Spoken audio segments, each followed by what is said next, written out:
Hey, it's Alora. Today I wanted to talk about the biggest thing that I learned doing ayahuasca, and that is that I learned how to let go, which was a big relief and something that I thought was not even possible for me. So, a couple days ago, I was watching this beautiful anime film with my friend Bree called Penguin Highway, and it is a really great depiction of kind of the mysteries of the universe and learning to accept what you don't understand. But also, it showed the cycle of life and how you have to learn how to make peace with that and recognize that you're just part of this cycle. And we had this great discussion after the film about that, and I realized that with ayahuasca, she kind of forced me to get to the point where I could let go by showing me this life, death, life cycle on repeat. So I didn't really talk about this in my other videos because there was other stuff to talk about, but it became really clear to me when I watched that movie that in my first two ceremonies, there was kind of this underlying it was like this underlying vision of life and death constantly happening, but it's hard to describe the ayahuasca visions because for me a lot of it is very physical. So I would feel on a very deep level when the curanderos were singing. I would feel on a very deep level the life, that cycle, the life, death, life cycle. And at first it was too much for me to bear.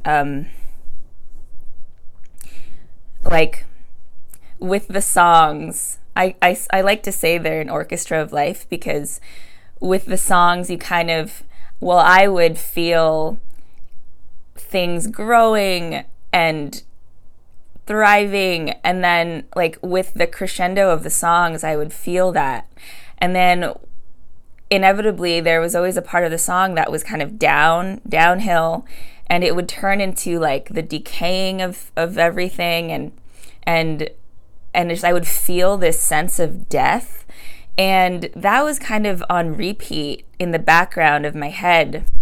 And I think part of why ayahuasca works so well is because you're in these ceremonies for like 4 hours, and even at the retreat, you're still under the influence of the medicine. And I mean, I'm still under the influence of the medicine like a year later, and I still feel it a lot, especially sometimes more than others. But it's always going to be with you.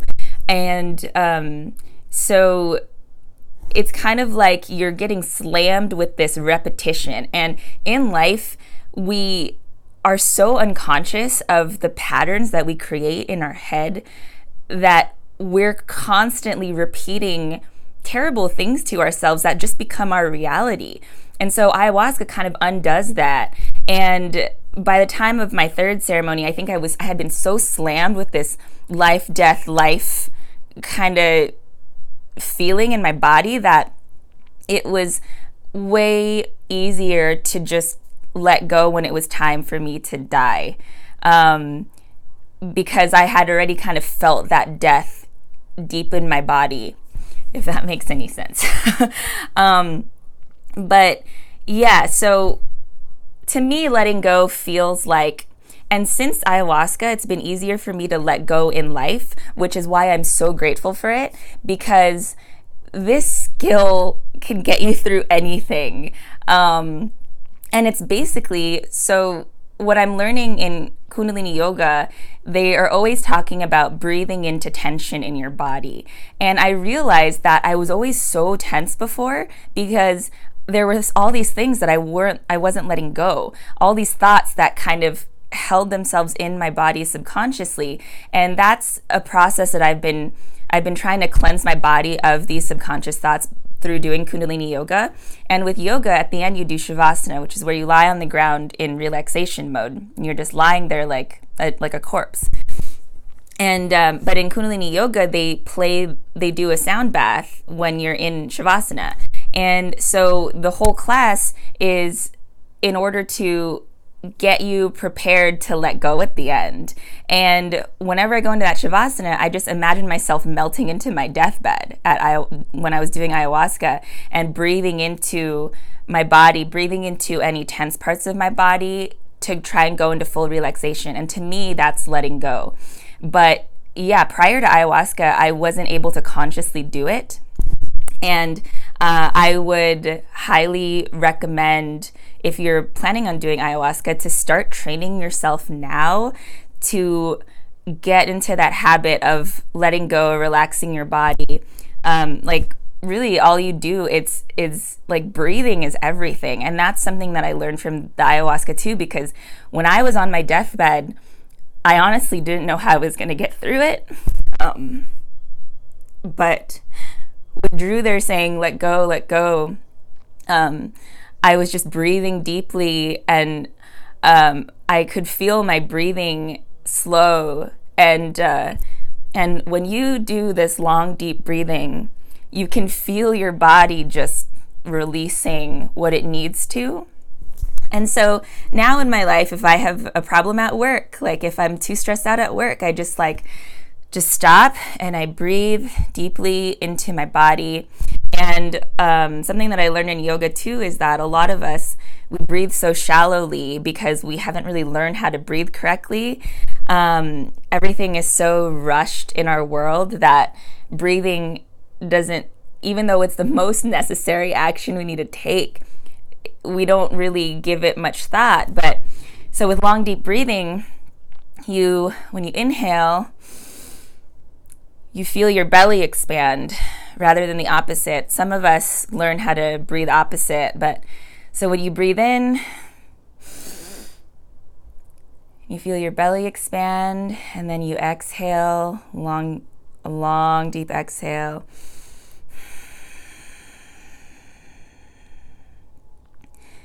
And you feel your navel go back into your belly.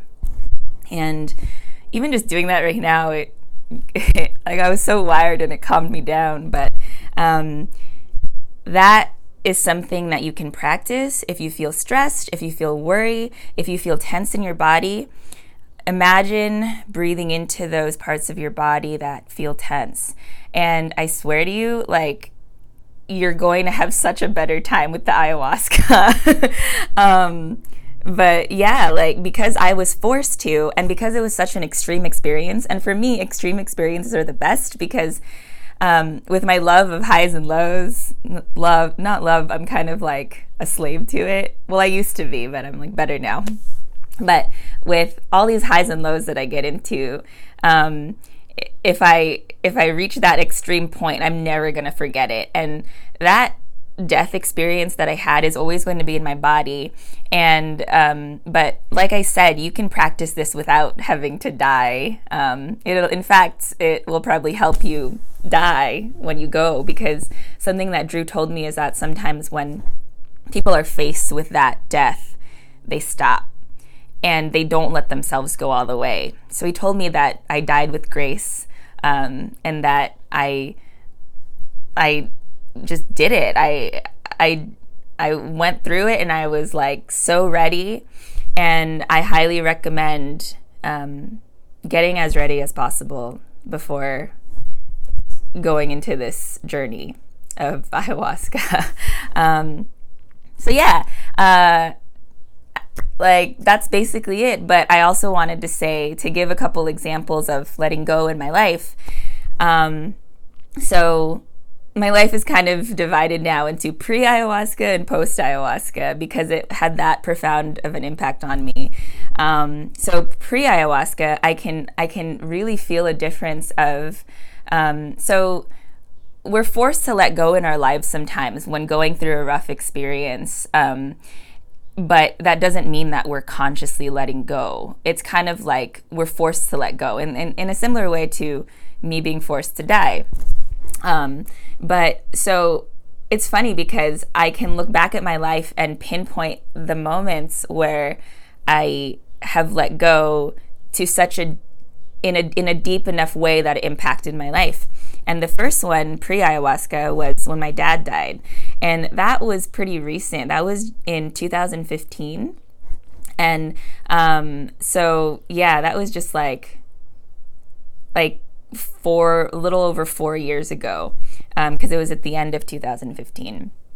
And at that time, me and Eddie, my husband, we were both unemployed. And my dad was paying for my mom's house. And my mom also like lost one of her jobs, and she doesn't make that much money.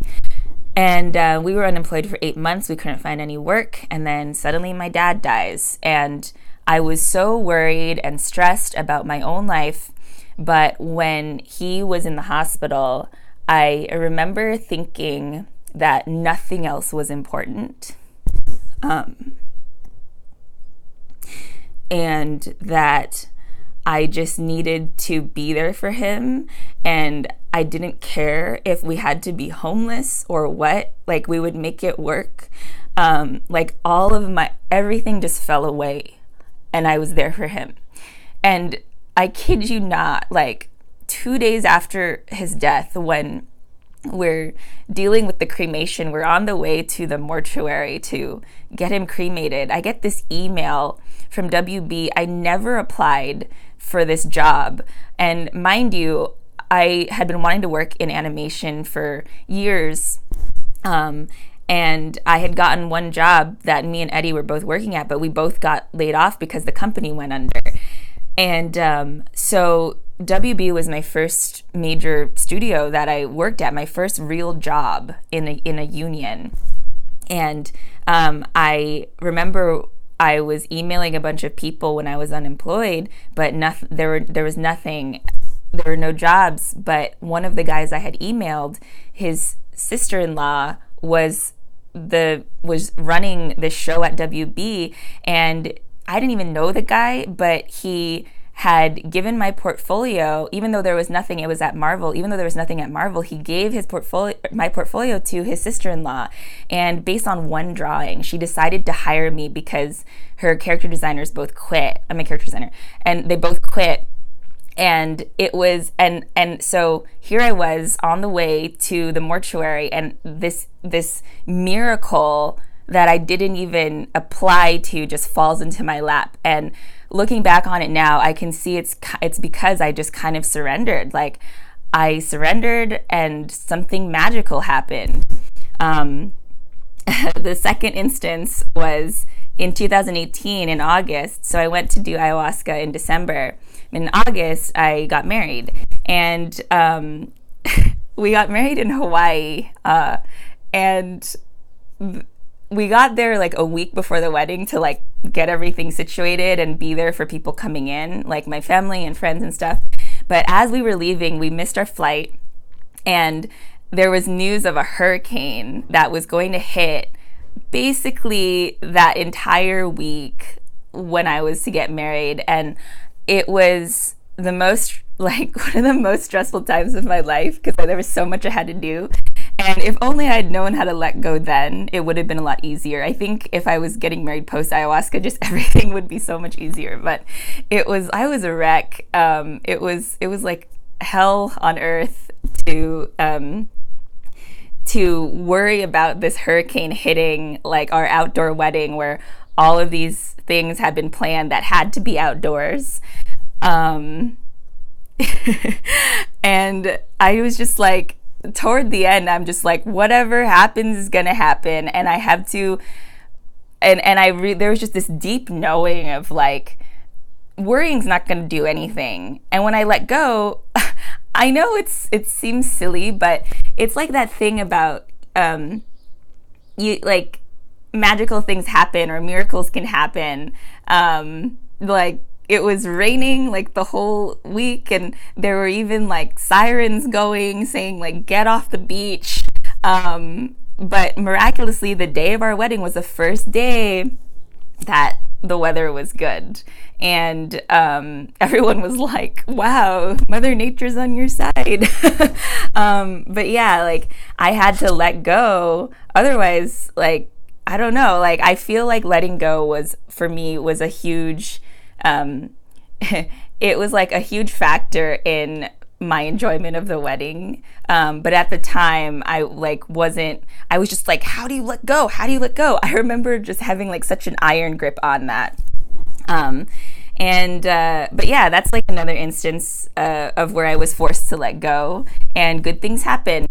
And then But since I've done ayahuasca, I'm so much more conscious of it now, because now that I've had the experience in my body, it's easier to go back to, and it's easier to know that, hey, you've done this before, so you can do it. But after ayahuasca, so it was just like 3 months after, I went to Antarctica with Bree, the girl who I watched the movie with. And there was this particular instance where we signed up for kayaking, and kayaking was like a rare thing there because they only had a certain number of spots, so you had to sign up really quickly. And I remember having these expectations of kayaking, and then a whale would come up on the side, like in these pictures I would see. And then I had this dumb expectation that, yeah, this is going to happen to us. But when we went out to kayak, we were like the first group to go out and kayak. And we were in this place where I was like, there's going to be no whales here. Why did I sign up for this? And I remember being in the kayak, looking around at just like everything was so beautiful, and being like, why am I complaining about not getting a whale in the kayak? Like, I'm so lucky to be here right now, to be at the end of the world, kayaking in this ice. Like, even if we don't see anything except for this ice, I'm okay. And I remember, at that time, and I was in Antarctica at that time, I heard Mother Ayahuasca saying, good girl, yes, just let go, and marvel at this beauty in front of you. And so I breathed in this kayak, I let go, and this happened. Oh, he's right there. Oh my god. Oh my god. Oh my god, he's putting on a show.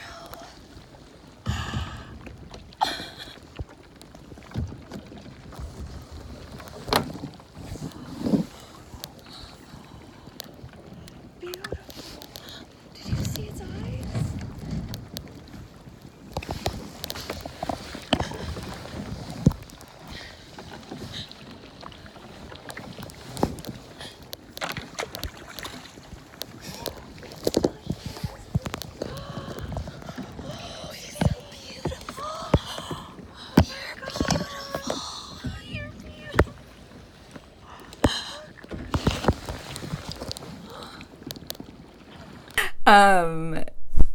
This did not happen to anyone else the entire time. And even Bree was like, I don't know who to thank for this. Maybe Mother Ayahuasca, but she said that she believed that because I was there with her, that this seal came up and played with us. And I kid you not, like, there was nothing in the area. That seal just showed up out of nowhere. And I remember just thinking, like, yes, this is what it means to let go, and it still works. And so, yeah, after the death experience, that's the next experience that I always look to when I'm being ungrateful, when I'm too worried, too stressed. I'm like, hey, we're alive. This is a miracle. We have to appreciate everything. And then I breathe and let go. So yeah, being conscious of letting go is everything. And if you can learn that, then peace will come a lot easier. Not to say that I don't get hung up on things still. I'm still human after the ayahuasca. I still have like neuroses and all these things and darkness.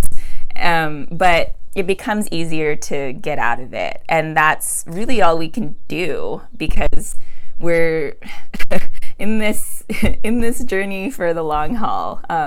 My yoga teacher, she says, we're not getting out of this alive, like we just keep going until we don't. So might as well make peace with it. But yeah, so practice letting go. I'm planning on putting up some breathing techniques because I'm learning a lot through the yoga, and they're really helpful. So yeah, I'm gonna probably post some of those at some point in the future, because breathing, no kidding, is everything. So practice that. Practice breathing. Just breathe deeply. Like when you're going to bed, think about melting into your bed and just breathe in and out deeply and slowly. Try to make it as slow as possible. It'll get you ready, I promise. All right. Till next time. Feel free to comment below. I love comments. See ya.